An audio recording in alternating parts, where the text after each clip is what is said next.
Bonnie, and she is number 18 of my 2020 dolls. I've had a pretty good time with this doll. She's got a good story.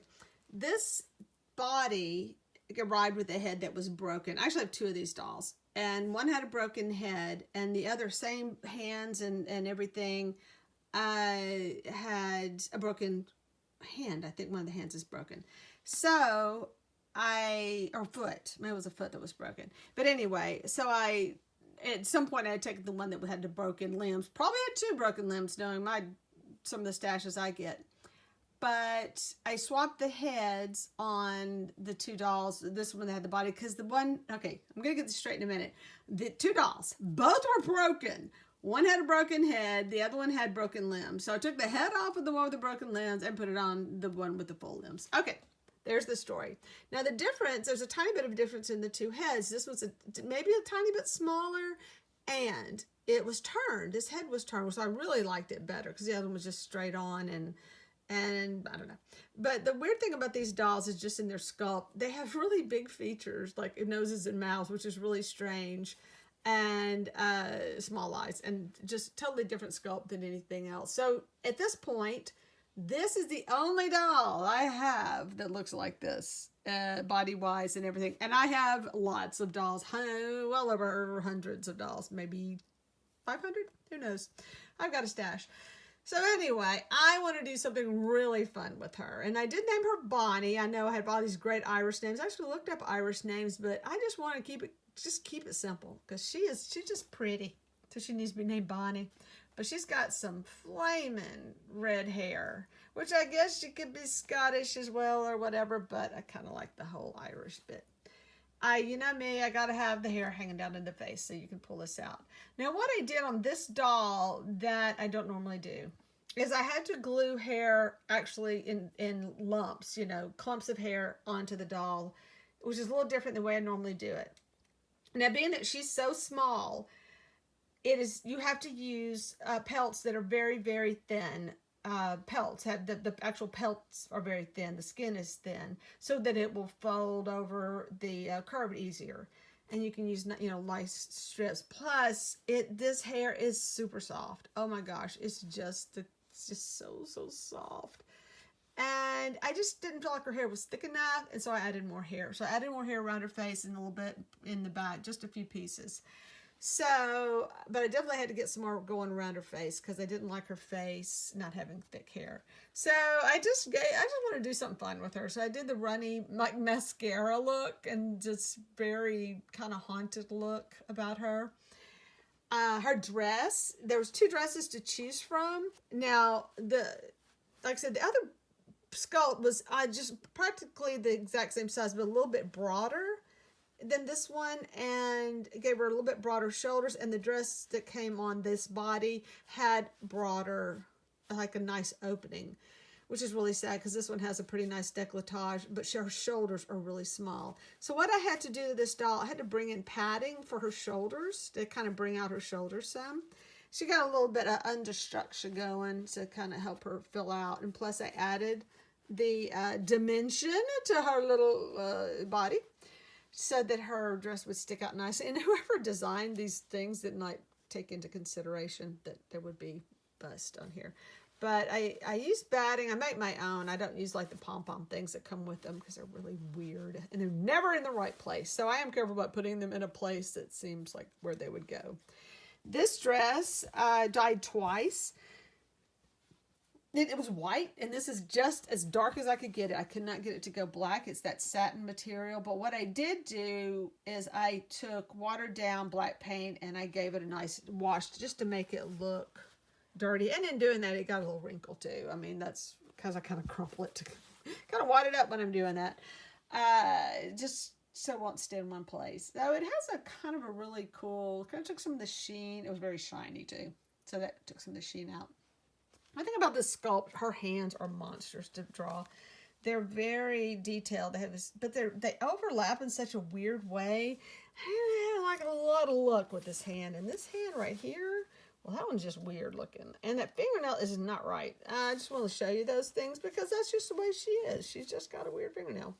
Her arms do have wires in them, so you can pose her, which makes her really cool. I did have some more fun with her shoes. Oops, I'm going to have to get some light on this girl. Hang on. I'm still working on her bloomers. I don't like them this way. I got to go find some lace. I'm going to add to them because I just didn't like that. So I just kind of stuck them on her, and they got strings hanging off of them. But I had some little fun with her shoes, and I put some lace on her shoes just to kind of give them a little bit, you know, shape to them. And so there's that. So I'm going to do a little turn on her. I'll show you all this lush hair that she has. I do have like different colors in her hair. I guess you can see she's got some highlights and lowlights, some different shades of orange, just to kind of give her a little bit more texture. And then I made a little headband for her, and I made her little flowers that I painted black, and I put little pearl, you know, beads in them just to kind of dress them up. But she's just kind of cool looking. I mean, I kind of got to look at away those lips. She's got some lips now. One thing I like is that she's got really big features. You know, she's got a kind of a fat nose and fat lips. So I made her as pretty as I could. Now, she does have the double row of eyelashes. If I can get her hair out of them. And get her in focus. Come on, come on, come on. Show me your eyes. So she's got big old eyelashes. Being that she's so small, the eyelashes that you put on normal dolls are just humongous. Sorry about my fingernails. This is what happens when you work with dye and charcoal and nasty stuff all day. You've got to really clean your hands.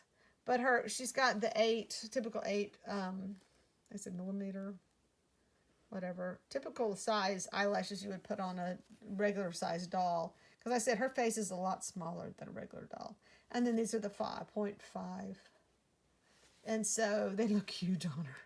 Because she got big lashes. And I gave her this like really cool looking, you know, expression on her face. This eyebrows.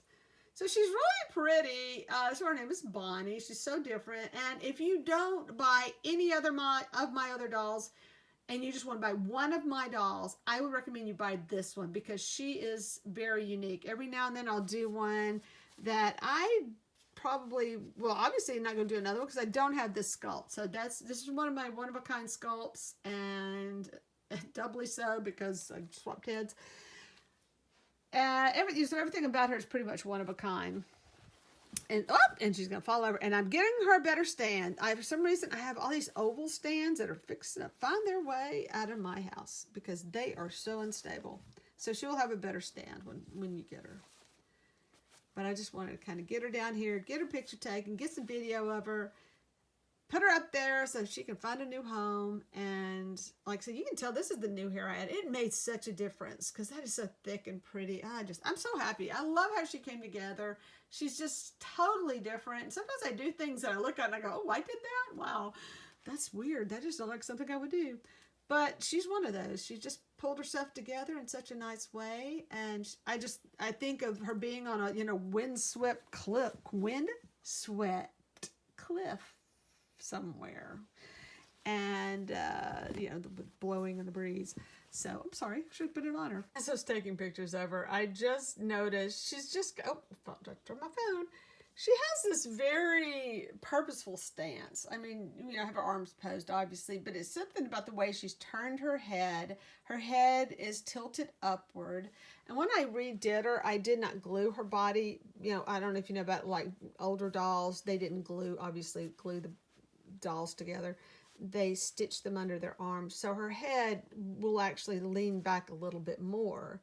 And so you can move it forwards and backwards. So the fact that she throws her head back like that, she just looks like she means business. And I think that's so cool about her. I'm kind of digging her. Now, I'm telling you, she's not anywhere near the same proportions as my other doll. Her head is tiny. It's a little bitty face. And the other dolls have big old faces. Wait, let me see what I got handy. I'm sure I got just a regular porcelain doll around here somewhere. It's got a typical face. I got one here. All right, hang on.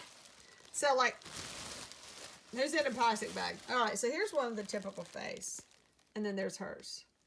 So, this is how I take care of my dolls, by the way. I put them in plastic bags, keep them clean. So that's a big face, and that's a tiny face. And if you saw my little bitty doll, picking the worst videos to make right now.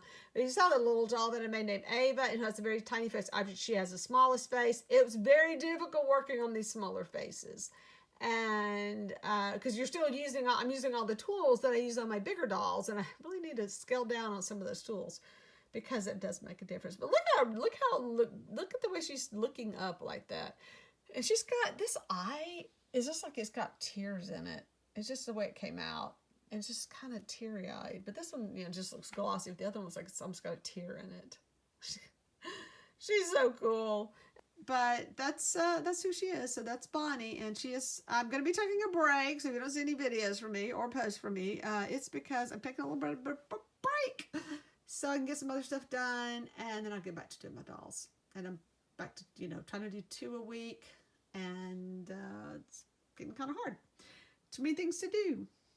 So anyway, there she is. I wish I could get a good shot of her without getting on my background. All right, thank you very much for watching, and please, subscribe and check her out on eBay, and, keep watching for more of my Gothic girls and other creepy dolls that I do. Thank you.